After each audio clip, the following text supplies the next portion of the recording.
Hello everyone, मेरा नाम है अस्सलाम वालेकुम मेरा मिस्टर। आप सबका बहुत ज्यादा वेलकम है हमारे चैनल पर। एक बार फिर से क्या करना है, चैनल को सब्सक्राइब और लाइक और शेयर। हाँ, तो आज की वीडियो लेकर आए जिसमें हम देखने वाले हैं America started to cries after India tax on 29 US products. भाई इंडिया ने अमेरिका के जो प्रोडक्ट्स है ना उन पे लगा दिया है टैक्स, जिसको देके अब अमेरिका, पहले इंडिया भाई टैक्स फ्री चीजें देता था, लेकिन अभी ऐसा है कि टैक्स लगा दिया। अब इनको सही पता चलेगा। तो अभी देखते हैं वीडियो को। उससे पहले चैनल को सब्सक्राइब शेयर लाइक कर देना। देखते हैं आज की वीडियो। दोस्तों, अब एक ऐसा मोड़ आ गया है जहां बात सिर्फ कारोबार की नहीं बल्कि देश के सम्मान और फैसले की भी हो रही है। इंडिया और अमेरिका के रिश्तों में एक हल्की सी नहीं, बहुत बड़ी हलचल मची है। क्यों? क्योंकि इंडिया ने अमेरिका के 29 प्रोडक्ट्स पर जवाबी टैक्स यानी रिटेलिएटरी टैरिफ लगाना शुरू कर दिया है। अब सुनो, जैसे ही इंडिया ने यह कदम उठाया, अमेरिका की हलचल तेज हो गई। बेचैनी इतनी बढ़ गई कि अब वो सीधा वर्ल्ड ट्रेड ऑर्गेनाइजेशन मतलब WTO में जाके शिकायत करने लग गया। सोचो, एक सुपर पावर देश इतना परेशान। अमेरिका का कहना है कि इंडिया ने बिना किसी सॉलिड रीजन के उसके प्रोडक्ट्स पर टैरिफ लगा दिए, और सबसे चौंकाने वाली बात, उन्होंने इस पूरे मसले को नेशनल सिक्योरिटी से जोड़ दिया। अब सोच के देखो, जब कोई देश अपने फायदे की बात करता है तो उसे सब सही लगता है, लेकिन जब कोई दूसरा देश वही करता है तो दिक्कत क्यों? क्या इंडिया ने कुछ गलत किया? क्या अपने देश के हित में खड़ा होना अब एक्सप्लेन करना पड़ेगा? अब ये सवाल सिर्फ इकोनॉमिक्स का नहीं है, ये सवाल है उस आत्मसम्मान का जो हर देश के पास होना चाहिए। तो चलिए अब इस पूरी गेम को डिटेल में समझते हैं, क्या हुआ, क्यों हुआ और अब आगे क्या हो सकता है। लेकिन उससे पहले अगर आप वीडियो देख ही रहे हो तो बस 1 सेकंड निकालकर लाइक बटन दबा दो और चैनल को सब्सक्राइब कर लो। आपके लिए 1 सेकंड होगा, लेकिन हमारे लिए बहुत बड़ी मदद है। असल में दोस्तों, ये पूरी कहानी शुरू होती है मार्च 2025 से, जब अमेरिका ने राष्ट्रपति डोनाल्ड ट्रंप की अगुवाई में एक बड़ा और सीधा वार किया। उन्होंने इंडिया और चीन जैसे बड़े स्टील प्रोड्यूसर देशों पर 25% का एक्स्ट्रा टैरिफ लगाने का ऐलान कर दिया। ये टैरिफ खास तौर पर स्टील और एल्यूमिनियम पर थे। अब देखो, इंडिया कोई छोटा खिलाड़ी नहीं है, बल्कि दुनिया का दूसरा सबसे बड़ा कच्चा स्टील बनाने वाला देश है, और अमेरिका हमारे लिए एक बड़ा कस्टमर है। ऐसे में जब ये टैक्स लगा तो भारत को तगड़ा झटका लगा। हमारे एक्सपोर्ट को सीधे सीधे $7.5 अरब का नुकसान होने की आशंका थी, लेकिन इंडिया चुप बैठने वालों में से नहीं है। कुछ दिन बाद इंडिया ने भी करारा जवाब दिया, सिर्फ उन्हीं प्रोडक्ट्स पर नहीं जिनसे बात शुरू हुई थी, यानी स्टील और एल्यूमिनियम, बल्कि आगे बढ़कर 29 और अमेरिकी प्रोडक्ट्स पर भी जवाबी टैक्स ठोक दिया। इसमें दालें थीं, anti freezing preparation, boric acid जैसी चीजें भी शामिल थीं। मतलब भारत ने साफ साफ मैसेज दे दिया, हम सिर्फ सुनने वाले नहीं, जरूरत पड़े तो एक्शन भी लेना आता है। भारत ने यह भी क्लियर किया कि ये कोई बदले की भावना से नहीं बल्कि सेफ गार्ड मेजर है, मतलब ऐसा कदम जो अपनी डोमेस्टिक इकोनॉमी और अपने लोकल इंडस्ट्रीज को बचाने के लिए लिया गया है। लेकिन अमेरिका, वो तो जैसे इस झटके से हिल गया। फिर क्या था, अमेरिका WTO जा पहुंचा और वहां जाकर बोला कि भारत ने ये टैरिफ बिना किसी वैलिड रीजन के लगाए हैं। उसने तो यहां तक कह दिया कि भारत का ये जवाबी टैरिफ सेफ गार्ड नहीं माना जा सकता। अमेरिका का कहना है कि जो टैरिफ उसने स्टील और एल्यूमिनियम पर लगाए थे वो नेशनल सिक्योरिटी की वजह से लगाए गए थे। यूएस के सेक्शन 232 के तहत, जिसमें राष्ट्रपति को ये अधिकार मिलते हैं कि अगर कोई इंपोर्ट उसकी सुरक्षा के लिए खतरा बन रहा है तो उस पर टैरिफ लगाया जा सकता है। अब अमेरिका कह रहा है कि इंडिया ने जो रिएक्शन दिया है उससे उनके एक्सपोर्ट को नुकसान हो रहा है और ये पूरी तरह से WTO के रूल्स का उल्लंघन है। लेकिन असली सवाल यहीं से शुरू होता है, जब अमेरिका इंडिया पर टैरिफ लगाता है तो उसे अपनी इकोनॉमी की सुरक्षा बता देता है, लेकिन जैसे ही इंडिया जवाब देता है वही चीज अमेरिका को चुभने लगती है और वो उसे नेशनल सिक्योरिटी का मुद्दा बना देता है। यही है असली दोगलापन जो अक्सर वेस्टर्न कंट्रीज अपनाती हैं। अब इस बार इंडिया ने कोई कच्ची गोलियां नहीं खेली। अमेरिका की इस शिकायत का जबरदस्त और ठोस जवाब दिया गया है WTO में। इंडिया ने साफ साफ कहा कि मार्च 2025 में जब अमेरिका ने 25% का टैरिफ स्टील और एल्यूमिनियम पर लगाया था तो उसने WTO के रूल्स को नजरअंदाज कर दिया था। नियम क्या कहते हैं कि ऐसा कोई बड़ा कदम उठाने से पहले जिससे किसी देश को नुकसान हो सकता है, उस देश से बात करनी चाहिए, कंसल्ट करना चाहिए। लेकिन अमेरिका ने एक बार भी इंडिया से बात करने की जरूरत नहीं समझी। इंडिया ने तर्क दिया कि उसके जवाबी टैरिफ पूरी तरह से WTO के दायरे में हैं और ये एक सेफ गार्ड मेजर है, मतलब हमारी इकोनॉमी, हमारे लोगों और हमारे लोकल बिजनेस को प्रोटेक्ट करने का जरिया। और भाई, अगर अमेरिका अपने टैरिफ को नेशनल सिक्योरिटी से जोड़ सकता है तो इंडिया क्यों नहीं? इंडिया ने यह भी साफ बताया कि अमेरिका के टैरिफ बिना किसी मजबूत वजह के लगाए गए और जानबूझकर ऐसे सेक्टर्स को टारगेट किया गया जहां इंडिया का एक्सपोर्ट बहुत स्ट्रांग है, जैसे स्टील, फार्मा और ऑटोमोबाइल।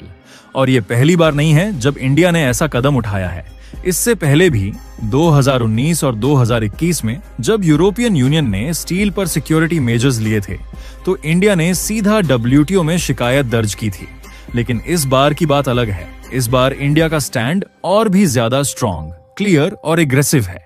मतलब अब इंडिया सिर्फ जवाब नहीं दे रहा बल्कि दुनिया को समझा भी रहा है कि वो किसी के दबाव में नहीं आने वाला। और अगर किसी को लगता है कि अमेरिका सिर्फ शिकायत तक सीमित है तो जरा ये भी सुन लो, हाल ही में प्रेसिडेंट ट्रंप ने एप्पल के CEO को धमकी दी थी कि अगर उन्होंने इंडिया में आईफोन बनाना शुरू किया तो उन पर 25% टैरिफ लगाया जाएगा। इतना ही नहीं, कुछ ही दिन पहले अमेरिका ने इंडिया की 15 मैंगो शिपमेंट्स बिना किसी ठोस वजह के रिजेक्ट कर दी और इससे भारतीय एक्सपोर्टर्स को सीधा $5 लाख का नुकसान हुआ। अब सोचो, एक तरफ अमेरिका व्यापार समझौते की बातें करता है, दूसरी तरफ इंडिया के एक्सपोर्टर्स को नुकसान पहुंचाने की कोशिश करता है। लेकिन अब इंडिया वो नहीं रहा जो पहले था। अब जो इंडिया है वो बोलना भी जानता है और जवाब देना भी। WTO में जो स्टैंड इंडिया ने लिया है वो दिखाता है कि हम न दबाव में आने वाले हैं न चुप बैठने वाले। हम अपने हक के लिए आवाज भी उठाएंगे और जरूरत पड़ी तो कदम भी उठाएंगे। अब जरा सोचिए, ये सब उस वक्त हो रहा है जब इंडिया और अमेरिका के बीच एक बड़ा ट्रेड एग्रीमेंट बनने की बात चल रही है। यानी दोनों देश टेबल पर बैठे हैं, लेकिन माहौल गर्म है। इंडिया ने अमेरिका से सीधा सपाट कह दिया है, भाई साहब, जो 26% के टैरिफ तुमने लगा रखे हैं ना हमारे प्रोडक्ट्स पर, खासकर टेक्सटाइल, चमड़ा, ज्वेलरी, फिश, प्लास्टिक, केमिकल, बीज और फल, वो सब हटाओ। क्योंकि ये वही सेक्टर हैं जहां इंडिया की मेहनत चलती है, आम लोगों की रोजी रोटी जुड़ी है। लेबर इंटेंसिव सेक्टर हैं ये, और जब मेहनतकश लोगों पर सीधा असर पड़ता है तो इंडिया को चुप रहना आता नहीं। अभी कुछ दिन पहले हमारे कॉमर्स मिनिस्टर पीयूष गोयल ने अमेरिका के ट्रेड और कॉमर्स सेक्रेटरी से मुलाकात की थी और बातचीत में अच्छी प्रोग्रेस भी हुई है। इंडिया चाहता है कि जुलाई 2025 से पहले, जब अमेरिका की तरफ से दी गई 90 दिन की टैरिफ छूट खत्म हो, उससे पहले ही एक इंटरिम एग्रीमेंट फाइनल हो जाए। लेकिन देखो, इंडिया ने अपनी शर्तों पर साफ साफ लाइन खींच दी है। हमारे विदेश मंत्री S जयशंकर ने भी बहुत सटीक बात कही, कोई भी समझौता तभी होगा जब दोनों देशों को फायदा हो, न कि सिर्फ एक को। और सबसे बड़ी बात, इंडिया अब अमेरिका के प्रेशर में नहीं आने वाला। जो बात सही होगी वही होगी और इंडिया की शर्तों पर होगी। दोस्तों, मुझे तो लगता है कि ये बहुत बड़ा और दमदार कदम है इंडिया का। WTO में जो जवाब हमने दिया वो ये साबित करता है कि इंडिया अब सिर्फ एक उभरती हुई इकोनॉमी नहीं है, बल्कि एक सोच समझ और स्ट्रेटजी से चलने वाली ग्लोबल ताकत है। और अगर आप गौर से देखो तो ये चाल इंडिया ने चीन से ही सीखी है। याद है ना, कुछ टाइम पहले जब अमेरिका और चीन के बीच ट्रेड वॉर चला था, तब चीन ने डंके की चोट पर डील की थी। अमेरिका को अपने टैरिफ 145% से घटाकर 30% करने पड़े थे और चीन ने भी 125% से सीधा 10% किया। अब देखो, अमेरिका तक को झुकना पड़ा। क्यों? क्योंकि चीन अपने हितों के लिए अड़ा रहा, दबाव में नहीं आया। और अब इंडिया भी वही कर रहा है। अब दुनिया को यह समझना होगा कि नया भारत दबता नहीं है, दिखता भी है और टकराने की हिम्मत भी रखता है।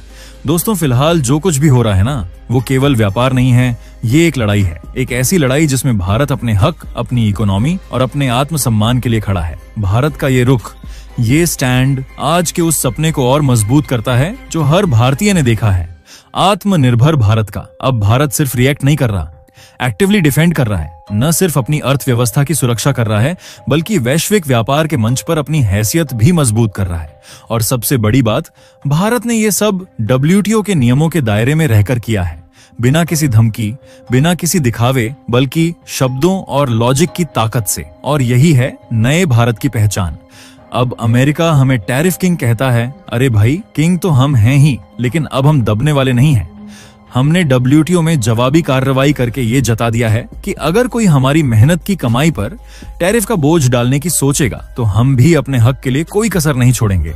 और अगर भारत इसी तरह मजबूती से खड़ा रहा तो जैसे अमेरिका को चीन के सामने झुकना पड़ा था, वैसे ही एक दिन उसे भारत के सामने भी झुकना पड़ेगा। ये कोई घमंड नहीं, ये वो आत्मविश्वास है जो सालों की मेहनत और समझदारी से आया है। तो अब सवाल ये है दोस्तों, क्या हमें अमेरिका से ट्रेड डील करते वक्त 26% टैरिफ छूट जैसी मांगों पर अड़े रहना चाहिए? क्या नया भारत सही दिशा में जा रहा है? अपने विचार नीचे कमेंट में जरूर बताओ, क्योंकि तो गाइस ये थी आज की वीडियो। यार देखा ही मतलब अमेरिका इतना हमें शातिर किस्म का कंट्री है कि जब कोई दूसरा इंसान, वो जैसे स्टील के वो बता रहे हैं कि हम दूसरे नंबर पे एक ऐसा देश है जो स्टील बनाते हैं, ठीक है, तो अब उस पे 25% उन्होंने टैक्स लगा दिया ताकि इंडिया को बहुत ज्यादा नुकसान का सामना करना पड़े। लेकिन जब अपनी बारी आती है, इंडिया कहता है कि हम भी इन पे 25% जो है टैक्स ठोकेंगे, तो फिर अपनी दफा रोने लग पड़ता है कि भाई हमारे साथ ऐसा क्यों हो रहा है।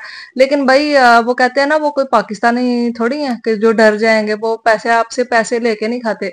जो इंसान किसी से पैसे लेके खाता है ना, वो उसकी बात जरूर मानता है, क्योंकि उसको माननी पड़ती है, क्योंकि उसको पता है कि अगर मैं इसकी बात ना मानूंगा ये नेक्स्ट टाइम मुझे पैसे ही नहीं देगा, तो इसलिए उसको माननी पड़ती है। लेकिन इंडिया किसी से पैसे नहीं लेता, वो अपने ही कंट्री में कमाते हैं। हाँ, वो ये जरूर सोचते हैं कि हमारे जो व्यापारी हैं उनको नुकसान ना हो किसी भी किस्म का, इसीलिए उन्होंने ये एक बड़ा कदम उठाया ताकि इंडिया को किसी भी किस्म का जो वहां के व्यापारी हैं, वहां के आम पब्लिक है, उनको कोई नुकसान ना उठाना पड़े। ठीक है, अब देखें अमेरिका जो है अपना समझता है कि मेरा रूल हर जगह चलेगा, जो मैं कहूंगा वो सब कुछ ठीक है, जो दूसरा कहेगा वो गलत है। लेकिन ऐसा नहीं होता, क्योंकि अब हम देखते हैं कि चाइना और अमेरिका दो ऐसे कंट्रीज हैं जिनके पास जाना बहुत ज्यादा मुश्किल था, लेकिन इंडिया ने खुद को इस काबिल बनाया कि वो उनके पास तक चले गए हैं।